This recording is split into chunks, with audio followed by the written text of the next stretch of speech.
النهاردة هنتكلم عن فاكهة مميزة اسمها النبأ، وفي ناس بتسميها السدر. النبأ ثمرتها صغيرة وطعمها حلو كده ومميز. ناس كتير بتقول إنها شبه التفاح الصغير، بس ليها نكهة خاصة وريحة جميلة. النبأ غني بالفيتامينات خصوصا فيتامين سي، وده بيقوي جهاز المناعة. في ألياف بتساعد على الهضم وتنظيم حركة الأمعاء. في مضادات أكسدة تحافظ على صحة الجلد وتقلل الالتهابات. بيساعد على ترطيب الجسم ويمده بالطاقة. منقوع أوراق السدر بيتشرب أو يستخدمه كغسول للشعر عشان يقويه ويقلل التساقط. ممكن يتعمل بيه حمام بخار للبشرة يعمل على تنظيفها ويهدي الالتهابات. وفي الطب الشعبي بيستعملوا أوراقه لتهدئة الصدر والتهابات الجهاز التنفسي.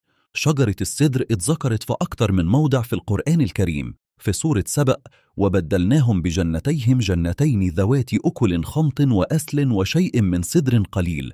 وفي سورة الواقعة: وأصحاب اليمين ما أصحاب اليمين في سدر مخضود.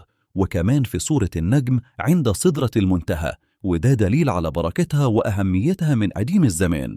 الخلاصة: النبأ أو السدر فاكهة لذيذة وصحية، وأوراقها مفيدة للشعر والبشرة، وشجرتها مباركة بإذن الله.